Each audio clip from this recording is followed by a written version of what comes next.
Joe Delaney, my ridiculous 2008 training and diet that actually worked.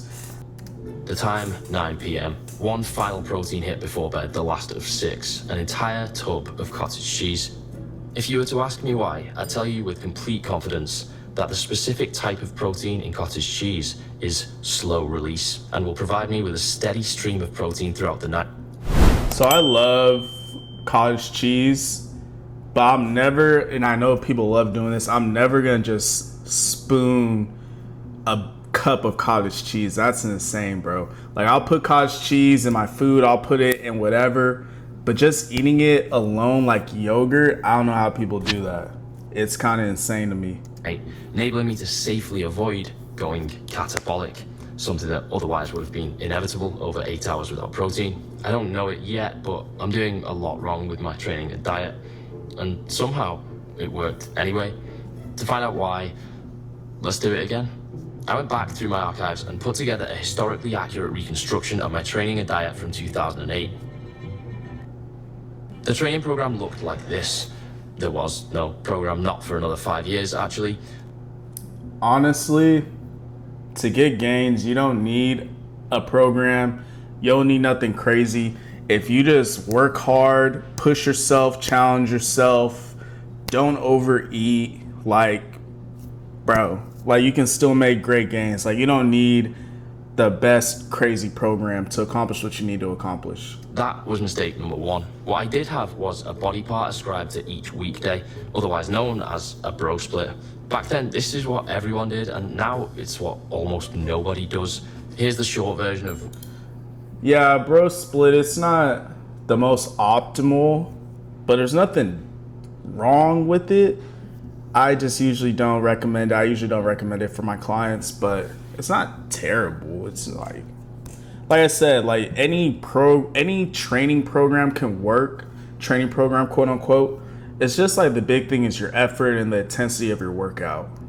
What the last 2 decades of research have said about the bro split. It's probably a bad idea because this meta-analysis said that training a muscle twice a week is better than once a week. Okay, so stop doing bro splits. Oh, but that doesn't equate for total sets, So I mean, like, yes, it could be better to train a muscle twice, but let's say like you're training a muscle once. If you do 4 sets of that muscle and you really push yourself, like, you'll still get gains, but there are better programs, but still, it can still work. Maybe twice was better than once just because those people were doing more total sets. Looks like when you do equate number of sets, there's basically no difference. Oh, okay, so bro splits are fine again. Actually, sorry, that last one, that was just looking mostly at people doing low numbers of sets per week. It doesn't necessarily... And that's the thing about science-backed research with lifting. I love using it, but I'm pretty sure you can find any paper contradicting another paper. And for whatever argument you have, I'm sure you can find a research paper that supports your argument. Big thing, bro, at the end of the day, push yourself, give high intensity during your workouts, and you'll get to where you want to get to. Map onto people doing higher numbers, and this study showed that if you do too many sets in a single workout, it starts leading to worse results and wasted sets. Yeah, that's what it says.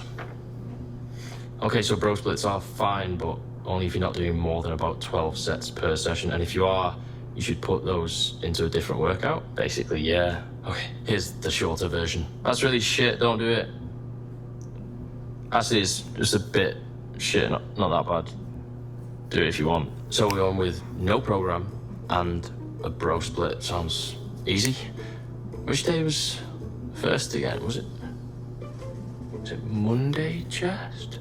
Just Monday. Barbell bench press, easy 5 sets, at least 3 to fit and beyond. After that, it's upper chest, dumbbells this time, 4 sets. Make the final set a drop set. Dumbbell flies next because compounds build mass, but isolations give shape. 3 sets flat. Don't forget to squeeze together at the top for inner chest. Then 3 sets incline. Don't forget to squeeze together at the top for inner upper chest. Next, some decline, parallel bar dips for the chest sweep. So let's go back to that. For inner chest. Then 3 sets incline. Don't forget to squeeze together. So My thing with this workout is it is a lot of volume, which makes sense because you're just working chest. It's a bro split, but just for the average person, not everyone has this amount of time in the gym. People also get bored. It's a lot of chest. It's a lot. Definitely not something the average gym goer should be doing, and there's definitely better ways to do a chest day. I feel more efficient. Together at the top for inner upper chest. Next, some decline, parallel bar dips for the chest sweep. Finally, some pump work, push-ups, Oh, and pec more? decks, supersets. 3 of them. That should be enough. Start the timer. 20 minutes to consume. He added more. That's insane. Yeah, that's like, don't do that workout. That's crazy. Protein, or it all goes to waste.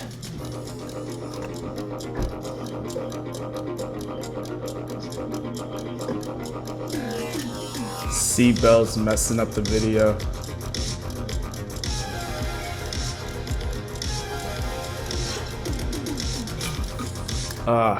I forgot that's 2008, so like back then everyone thought you had like an optimal window that you had to hit to get your protein in.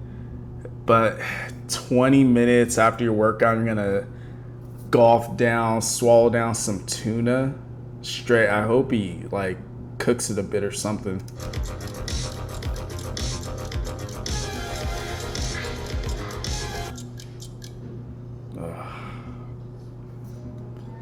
Just forking down some tuna.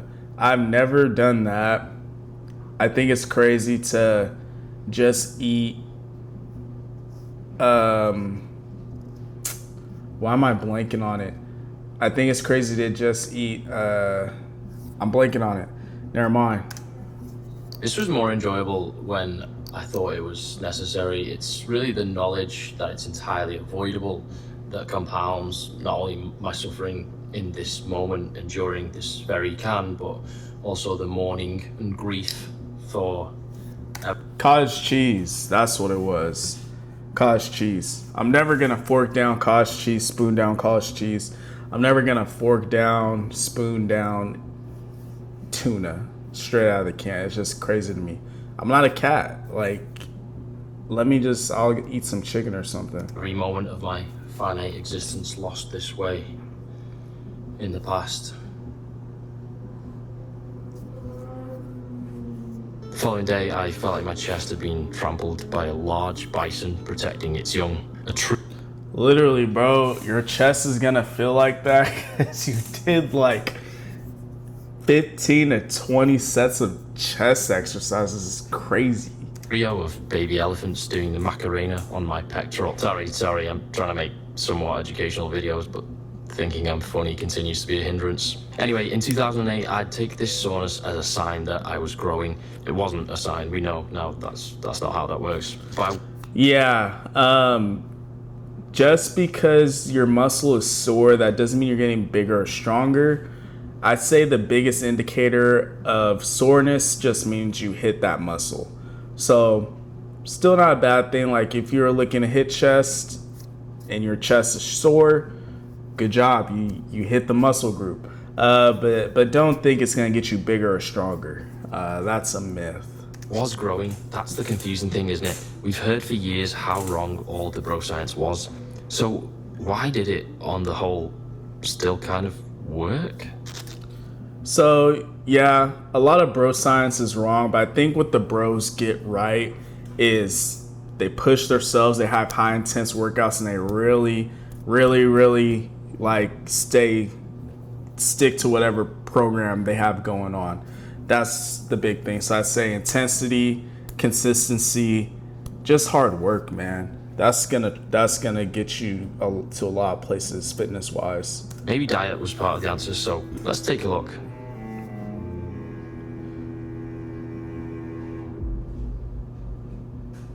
One thing missing from the diet in 2008 was supplements. Actually, I did get through one tub of something called super weight gainer, which I had to go on an actual bus for an hour to go and buy from a physical supplement shop. But other than that, Wow. nothing at all. And it's probably only really the creatine, or lack thereof, that may have cost me some gains here and there. I do use a variety of other supplements now, but I'd say most come under more of a general health and well-being or nutritional support category, which might indirectly impact gains, but not significantly like creatine. All these that I use now are from a brand called Vilgain. The whey is a minimal ingredient, grass-fed, clean label option. No artificial sweeteners, colours, fixes on well-sourced previous video get you a discount. So on with those dietary principles. 6 meals a day to stoke the metabolism, burn more calories, and 6 meals a day? Is he counting snacks as a meal? That I could not do that. I wouldn't have time. stay lean. 30 grams of protein per meal because any more just goes to waste. Carb. Yeah, that's another myth. Back then, a lot of people felt that there's only a certain amount of protein your body could take in. I still think that's true a little bit. I think they said. I had to find the research paper, but I think at the end of the day, it's just like get as many as you can in the meal and just go about your day. Just pre-workout protein immediately post-workout. Cheat meal once a week to shock the metabolism. Generally lots of stoking and shocking of metabolisms occurring. So a lot of people feel they needed a cheat meal. I wouldn't say cheat meals are needed, but I feel you need to listen. You need to know yourself. Like if you're gonna do a cheat meal and you know you're gonna end up binging, then probably stick away from cheat meals. But for me, I'll do a cheat meal here and there, but like the cheat meal, I still fit it into my calories. So I'll still stay within my calories and I'm not overeating. A lot of people make the mistake of they'll do their cheat meal and they'll either binge and they'll overeat, or they won't binge, but their cheat meal is still insane and they overeat on calories. So it depends on the type of person you are. You just gotta know yourself. No carbs at night because they're more likely to be stored as fat. It's so crazy, the stuff that we thought back then. I'm saying us like I was worried about that. I was 8 years old in 2008. But yeah, eating carbs at night, it's not gonna be stored as fat. The only time food is stored as fat is like if you're overeating or if you eat some carbs and they're not used. But if you're not overeating, those carbs will be used to just survive life. That's funny. Above all else, eat clean because calories from junk food are also more likely to be stored as fat, apart from that. So, calories, all calories are calories.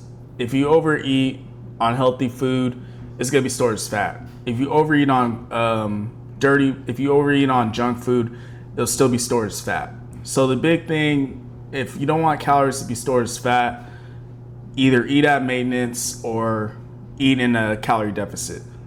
That cheat meal, obviously. Which one of these should I experience again for journey?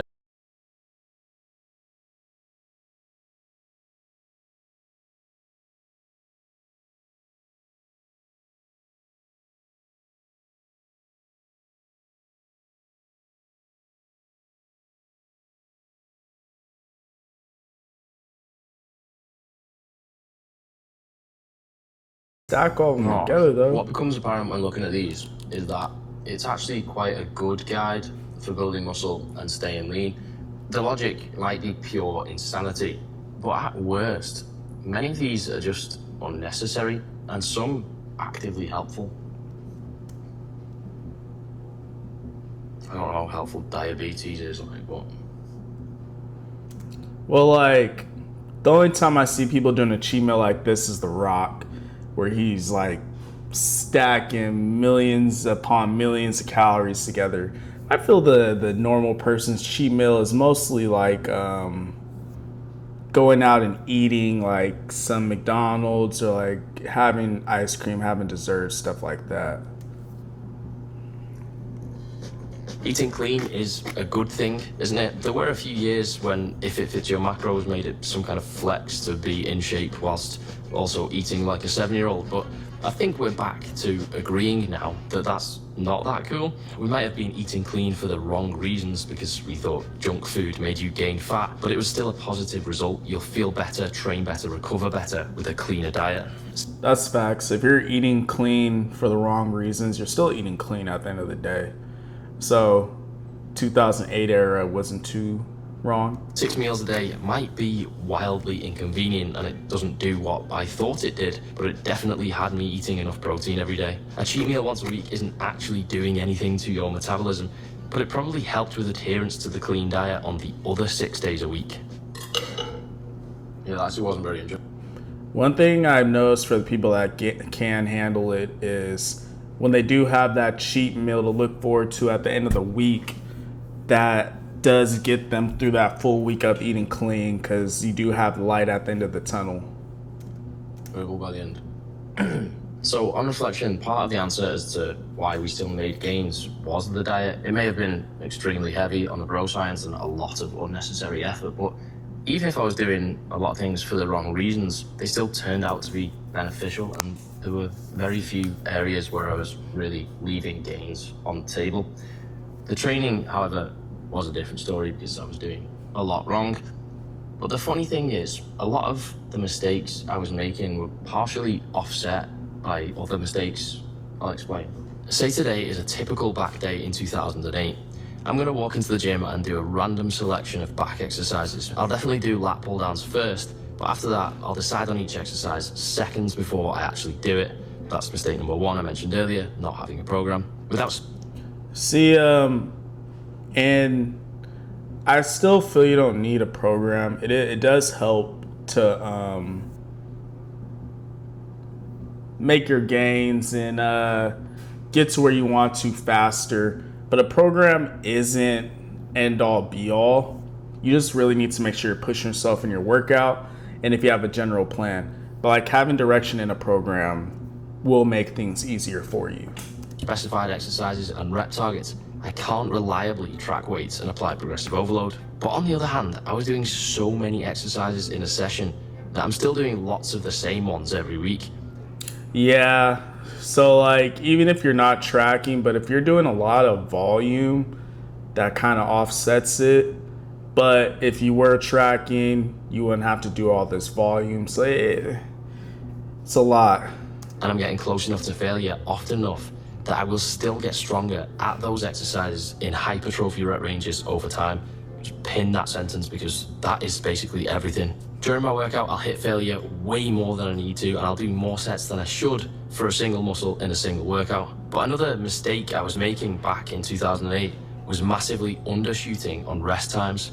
Most of the time, Yeah, and that's what I was saying in the last video. A lot of people don't rest enough.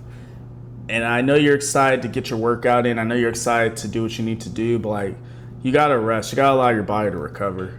Give myself 30 to 60 seconds between sets because that's what burned more. And I thought, if no pain equals no gain, then surely more pain equals more gain.